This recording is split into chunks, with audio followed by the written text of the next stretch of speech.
न कर तकदीर का शिकवा मुक़द्दर आज़माता जा, न कर तकदीर का शिकवा मुक़द्दर आज़माता जा, मिलेगी ख़ुद ब खुद मंजिल कदम आगे बढ़ाता जा। इस शेर के साथ आज हम अपना क्लास शुरू किए हैं। आज के क्लास में हम लोग पढ़ेंगे विराम चिन्ह, उर्दू में बोलते हैं रुमूज़ औक़ाफ़, इंग्लिश में पंचुएशन मार्क्स। क्या पढ़ेंगे? Punctuation marks. रुमूज़ औक़ाफ़, औक़ाफ़ के मतलब वक्फ़ की जमा औक़ाफ़ है। इसके माने ठहरना, कहाँ पर ठहरना और कहाँ नहीं ठहरना, उस बात को पढ़ेंगे हम लोग, है ना। तो सबसे पहला है कोमा। कोमा को बोलते हैं उर्दू में सक्ता। क्या बोलते हैं? सक्ता। इसको इंग्लिश में बोलते हैं कोमा और हिंदी नाम है इसका अल्पविराम। यहाँ पर नंबर शुमार है, ये अलामत है, ये उर्दू नाम है, ये अंग्रेज़ी नाम है। इस कॉलम में जो है हिंदी नाम है। तो सबसे पहला कॉलम में जो है नंबर शुमार नंबर 1 में है। शुमार नंबर 1 में क्या है? अलामत। तो इस तरह से ऊपर की तरफ रहेगा उर्दू में, और हिंदी में इसी को लिखना है हमको, नीचे तरफ से लिखना पड़ेगा सक्ता को, कोमा को। उसके बाद क्या है? नंबर 2 में है वक्फ़ा। क्या है? वक्फ़ा। इसी तरह ऊपर घुमा के एक बुंदा दे देंगे, क्या हो जाएगा? वक्फ़ा। क्या होगा? वक्फ़ा। वक्फ़ा को इंग्लिश में, हिंदी में बोलते हैं इंग्लिश में सेमीकोलन, और उर्दू में वक्फ़ा, और हिंदी में अर्धविराम। क्या? अर्धविराम। यानी कोमा में थोड़ा सा ठहरना है और वक्फ़ा में उससे थोड़ा सा बढ़ा देना है, आधा थोड़ा सा बढ़ा देना है।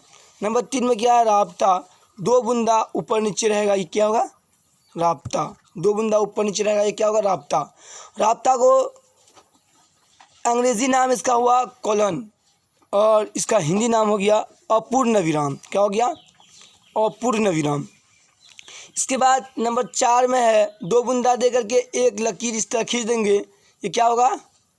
ये हो जाएगा तफसीलिया। यानी जो सवाल हमको तफसील में लिखना है, सवाल जवाब में इसको लिख सकते हैं, जवाब में तफसीलिया। जो शॉर्ट में जो जवाब लिखना होता है उसको 2 बूंदा देते हैं ऊपर नीचे, और जब थोड़ा सा लॉन्ग करना है, लंबा करना है, तो 2 बूंदा दे करके एक इसलिए लगाएंगे, ये क्या हो जाएगा? तफसीलिया। क्या हो जाएगा? तफसीलिया। तो तफसीलिया को, इसका अंग्रेज़ी नाम है तफसीलिया का कॉलन डेश, यानी कॉलन दे करके डेश देते हैं। 2 बूंदा नाम कॉलन है, एक डेश देते हैं, कॉलन एंड डेश होगा। इसको बोलेंगे विवरण चिन्ह। क्या बोलेंगे हिंदी में? विवरण चिन्ह। नंबर 5 में है ख़त्मा। क्या है? ख़त्मा। ख़त्मा कहाँ लगता है? जुमला के आखिर में। कोई जुमला लिखेंगे उसके आखिर में ख़त्मा लगेगा। ख़त्मा एक लंबा सा लकीर, सुता हुआ लकीर, ये क्या हो जाएगा? ख़त्मा। ख़त्मा को इंग्लिश में बोलते हैं फुल स्टॉप, और हिंदी में बोलते हैं पूर्ण विराम।